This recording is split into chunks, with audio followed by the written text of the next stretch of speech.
கர்த்தராகிய இயேசு கிறிஸ்துவின் நாமத்தில் உங்களை வாழ்த்துகிறேன். அவருடைய நாமம் மகிமைப்படுவதாக. இன்றைக்கு நாம் பார்க்க இருக்கிற நபர் ஆதியாகமம் 29ஆம் அதிகாரத்திலிருந்து நமக்கு அறிமுகமாகிற ராகேல். யாக்கோபின் மாமன் மகளாகிய இவரை யாக்கோபு முதன்முறை பார்த்தபோதே காதல் கொண்டார். அவரை மணந்து கொள்ளுவதற்காக 7 ஆண்டுகள் பணி செய்ய சம்மதித்தார்.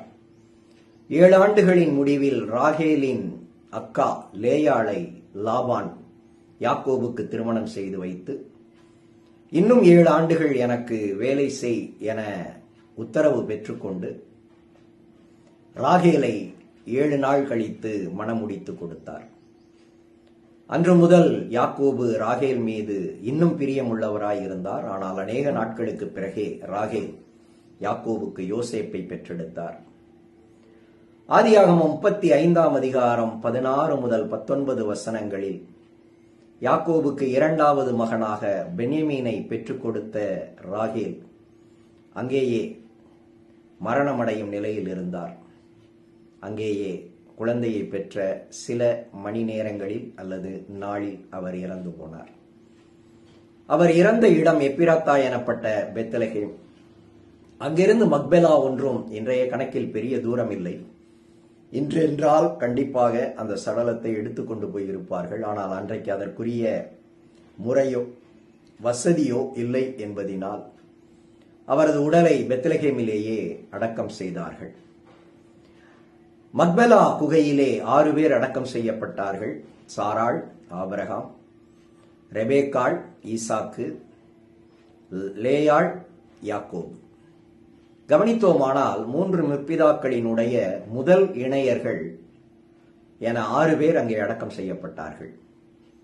ஆபிரகாமுக்கு ஆகார், கேத்துராள் என அடுத்து 2 இணையர்கள் இருந்தாலும் சாராளே மக்பெலாவில் அடக்கம் செய்யப்பட்டார்.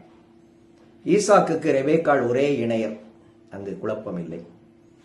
யாக்கோபுக்கு லேயாள், ராகேல், பில்காள், சில்பால் என 4 இணையர்கள் இருந்தாலும் லேயாள் மட்டுமே அங்கு அடக்கம் செய்யப்பட்டார். மிக பிரியமாக வாழ்ந்தாலும் கனமான மரியாதை ராகேலினுடைய உடலுக்கு கிடைக்கவில்லை. இந்த உலகத்தில் நாம் என்ன சாதித்தாலும் அடக்கம், மரணத்திற்கு பின்னான நிலை என்பது வேறாகவே இருக்கிறது.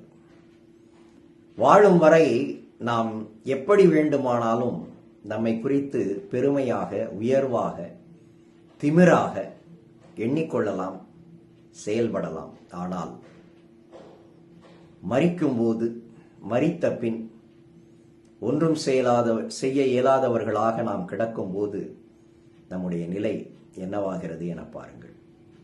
இதை உணர்ந்து வாழும்போது அன்புடன், அரவணைப்புடன், விட்டுக் கொடுத்தலுடன், பகிர்தலுடன் மகிழ்வாய் வாழ கர்த்தர் உதவி செய்யட்டும். ஆமென்.